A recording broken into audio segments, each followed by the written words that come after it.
So nice to be here. I thank the Thai Institute for having me back for the second time. So this is great. I'm talking about my experiences today, and many of the things that were already shared really ring true with my presentation as well, I think. But I thought I'd just start out and give you a little bit of background on my story and how I got to where I am and what some of the factors in the decision making that led to that were.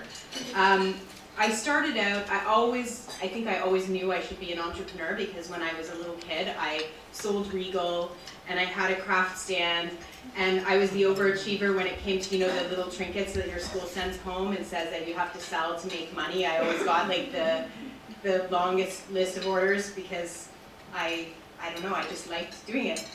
My family, I had a family, my dad ran a business and my mom worked in my dad's business, so family business was always part of my life. I ran blueprints and did deliveries and everything for my dad's business, and so it was the idea of being in business for myself was always something very top of mind for me.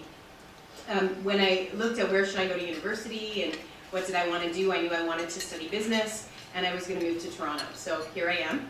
I did study business, and I have lived in Toronto now for more years than I can count. When I started my career, though, when I first moved to Toronto, I took a position at a young technology-oriented company, and it was great entrepreneurial spirit there. It was a small company, you know, kind of Wild West type environment. Everybody did what they pretty much wanted, and the founder started on his credit card, and there was a lot of lore about that and everything, and it was young and fun, and it was fantastic, and I really liked the environment. Unfortunately, the industry it was in and the job I was doing was not inspiring to me, and so I made the really difficult decision to actually resign from that job for something else, and I actually had no something else. So that was a bit of leap of faith, but luckily I found a corporate position, and that was with Toyota, and I spent the bulk of my corporate career at Toyota, and I worked through a number of different jobs. And the thing I'll say about having gone that route and taking, you know, seeing the entrepreneurial side, especially when it wasn't my own credit card that company was started on, seeing the entrepreneurial side is great, especially if you can work for another entrepreneur. If you can work corporate for a period of time, I think it's just such a valuable experience, because there is so much process, human resources, marketing, budgeting, corporate culture, business acumen, corporate decision making, communications, all of that. You learn so much in the time that I was in my corporate career. I just learned so much, and I couldn't even imagine doing what I'm doing now without that background. So at the point, I also have 3 children, so I relate to the whole household family thing that you're trying to balance as well. And with my 3rd child, when she was about, I guess just 1, I had this voice telling me that going back to corporate wasn't the right thing to do, and it was the right time. And that was when I left my corporate career. Again, I resigned from a job with no plan in place, and I started out and freelanced for about 18 months just to get my feet wet and see what being in business for myself is all about, but also to figure out what is that need, what is the why, what is my business, what is the gap my business is going to fill. And I don't think you can come straight out of corporate and necessarily know what that is. I mean, some people have the great big idea and you go from that. I was more of an evolutionary process to get to where my company is at. And what else was I going to say here? And so my company that I started, that's the little note at the bottom, don't forget to say that, is Ramp Communications, and we provide marketing, supplemental marketing services for businesses that are either under-resourced or under-skilled in their marketing areas and they need support. So we work as though we're a marketing department coming in and assisting companies with their marketing efforts. And I launched that in June of 2011, and so I'm by no means a successful entrepreneur yet, and I'm speaking to you today just on my own experiences in my first year in business and what I've learned from that, and I've structured my talk around, and what time do I have to, Lily? Where's my schedule? I want to pace myself. How much time do I have from now? From now you have 22 minutes. 22 minutes, okay, great. So That's no problem, because I only really have 6 slides. And what I decided to do was structure my talk around 6 inspirational quotes that I found. And then ironically, I realized in an event that is supposed to be about women entrepreneurs, every single quote is from a man. But I'll fix that up for next time. But each quote and just a lesson that I've learned from that. So the first quote is from Dr. Seuss. And the theme of this quote is really about choices, and Odette spoke about this as well. And really, I wanted to make a couple points about choices. The first point, it's related to my story and the preamble that I gave, is watch for signals in your career that it's not going in the direction that you're happy with. And to give you an example, one time a boss of mine, and this was when I was at the tech company, told me I should read more industry publications and I should learn more about our customers' business. And that was like, I just couldn't have imagined spending my time doing that because it was so boring to me. I wanted nothing to do with reading about my customers' businesses in my spare time because it was, anyway, I hope there's no one in insurance in the room, but it was insurance, and that was boring to me. And so that was a signal to me that maybe this wasn't the right job for me. And I think you have to listen to those signals, and when they come into place, you need to take action and make change. The other thing that I would say about choices is that when you're an entrepreneur, and especially when you're starting out entrepreneur, the number of options that are available is really endless. There's so many different things that you could choose to do.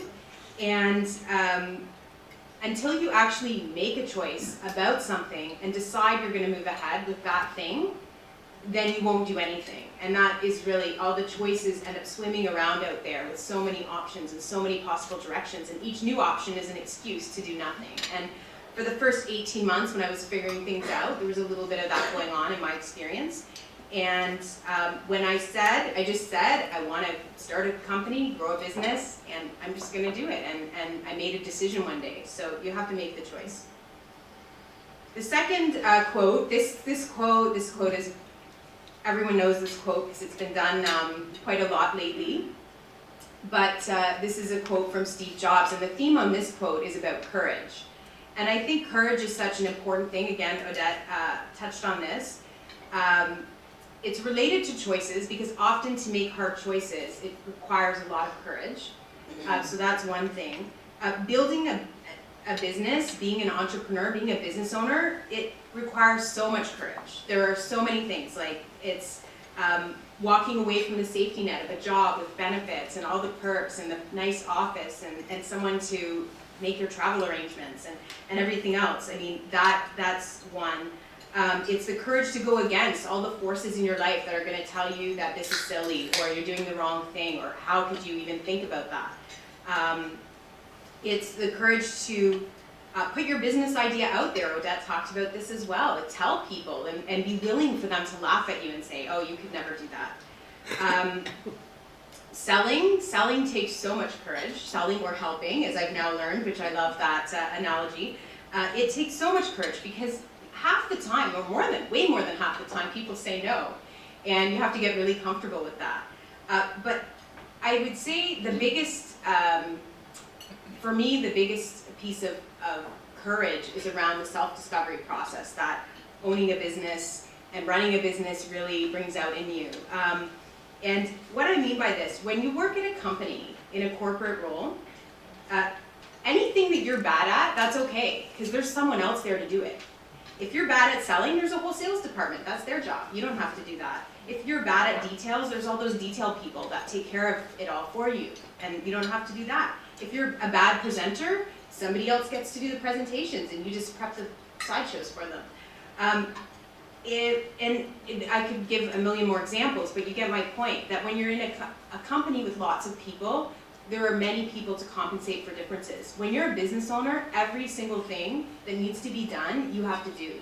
And so that is a really risky, we talked about the word risk earlier, and being willing to learn what you know, I've learned way more about what I, let's say, suck at as a business owner than I ever learned from a performance review in a corporate environment. So that's where courage comes into play. Okay, creativity. This is a quote from Albert Einstein, and the reason I wanted to just say something about creativity is that really for me, the concept of creativity has been fascinating me a lot lately. And the thing about it and about business and that why I'm interested in this is that I love that creativity is really what I see as boundless opportunity. So if you think about the internet and the vast amount of information that's out there, there's so much stuff, information. But every day, miraculously, more things show up on the internet. More good things, more interesting articles to read, more interesting pictures to look at. And it's just that creativity is something that has no boundary and no end. And I think that you create real business value when you use creativity and create something unique that's never been done before. And it's not really about what profession it is in, but it's about how you approach that profession. So taking elements within something and rearranging it to be something new, or looking at an old problem and figuring out a new way to solve it. There's of course a traditional creative area such as art and music and writing and that, but I just think that whatever business you start or engage in or do, keeping a focus on being creative in your creation of that business, but also in how you continue to evolve it is really important. And if you're interested in this topic, a book that I would strongly recommend is called A Whole New Mind by Daniel Pink. A Whole New Mind, and it's about why right-brainers will rule the future. And he advocates things like beautiful design and rich storytelling and humor and inspirational music and meaning and empathy. And I think that all of that is so valuable to business. So if you're thinking about starting your business, it's a good place to put your head. And I think that when you build your business, build it around something unique, because that is the only way you're going to stand out and really be able to create real, true value.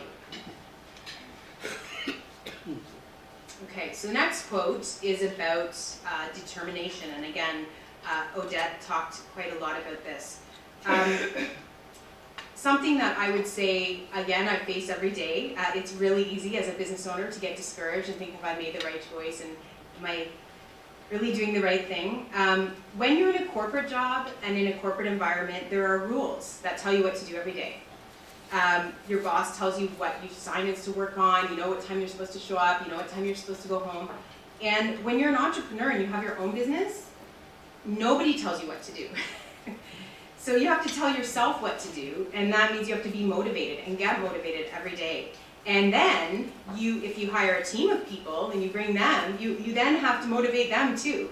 And so it's really being very determined, and focus is actually my next point, and they go hand in hand. But being really determined and focused is so important in starting a business.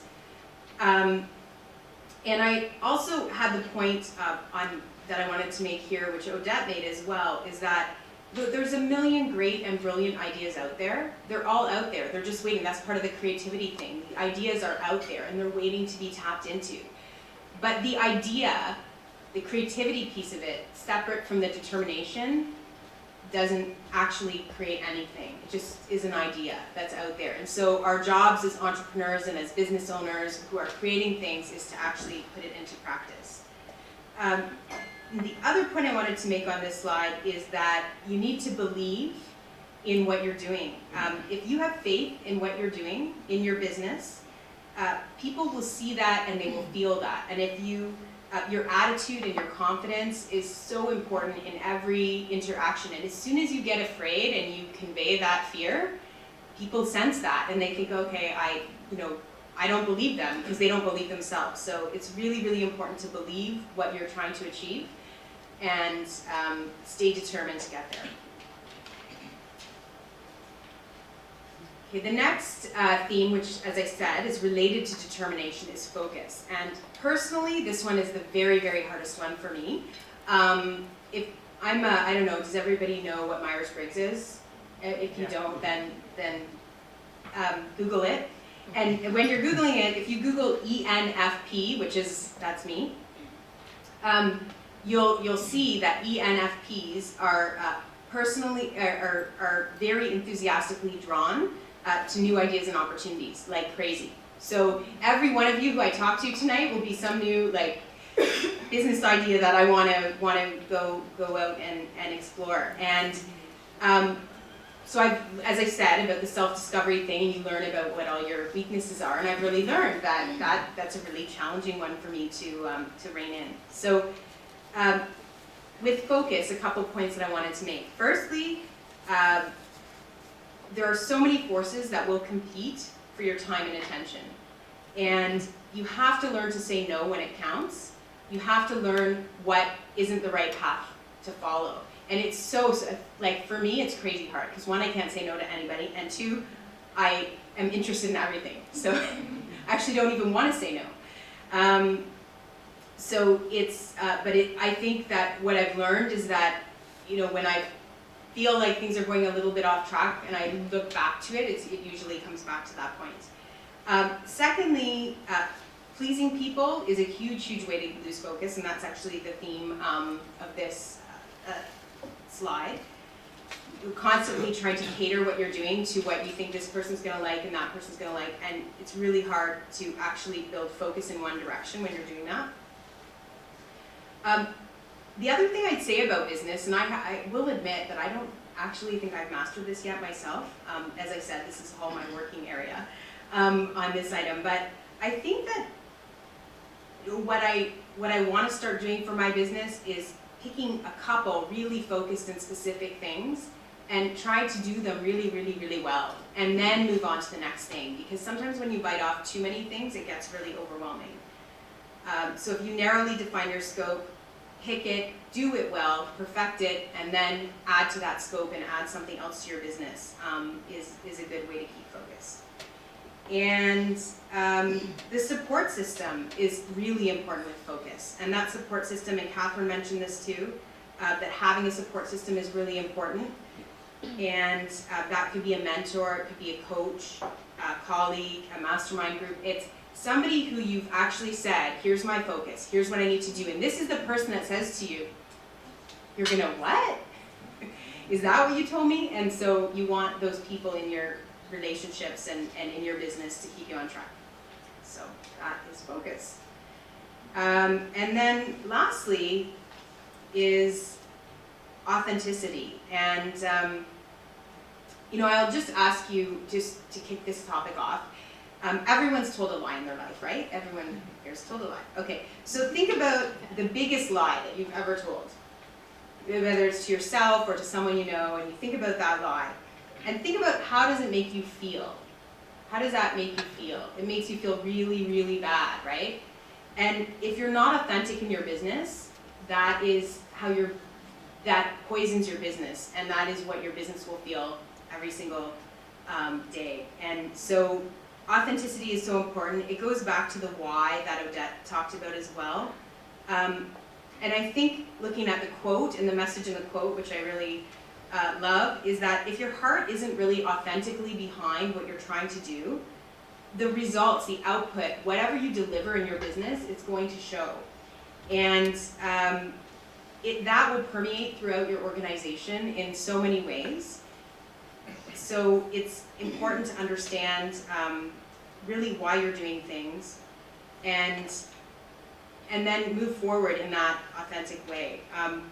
The other point about authenticity, and this was also discussed earlier, about relationships and building a business and getting customers, helping people, this is all built on relationships, and solid relationships are the lifeblood to a business. They are. It's your suppliers, it's your employees, it's your customers, and your network, and your mentors, and everybody. And if you muddy up those relationships with lack of authenticity, then it will be hard for your business to succeed. So I think authenticity is really important.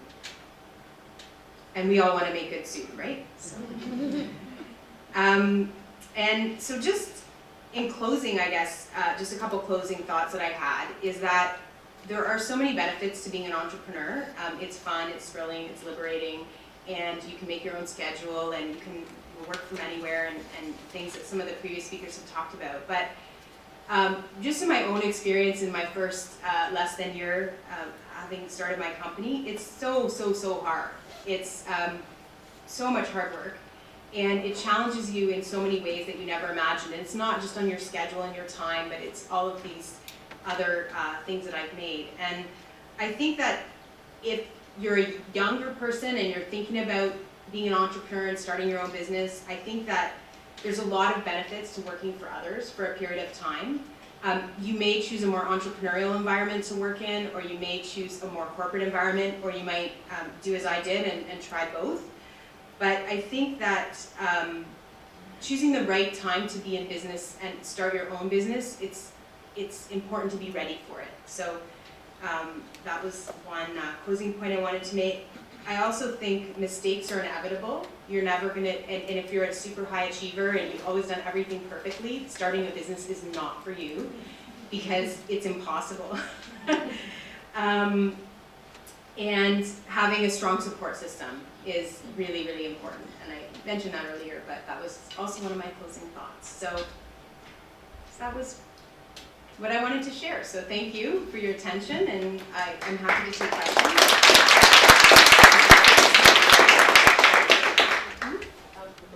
The Mahatma Gandhi quote, you can find a very similar one by Margaret Mead. Okay. Okay. Any questions? That's what I get for counting on Twitter.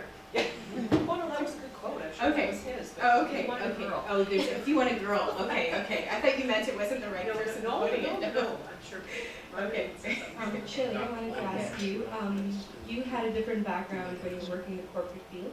How did you decide on getting into marketing? How did you decide that this was a field for you? So I actually I did spend quite a while in marketing in the corporate world. So I had some marketing, but I did have a really diverse career before I even got into marketing. So I tried human resources. I spent a couple years in human resources and that, but I think partly because I had that diverse career, by the time I really got into marketing, I really realized what I really enjoyed and loved. And you know, I think too it's about, I've had a million ideas and I could have started like 25 different companies, but you, at the end of the day, you have to pick something and go on with it. And so I picked marketing. I don't know, I don't really have, that's not a very good why answer, but I think it was, I'm just really passionate and interested in marketing, and I see that it's some area where businesses really need a lot of help, and there really is a gap, and that was something that I was interested in helping fill.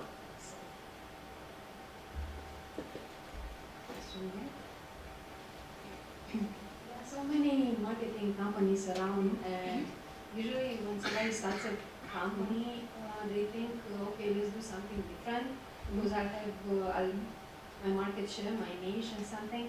So what is that your company is differentiated from the other marketing companies? That's an excellent point, or excellent question.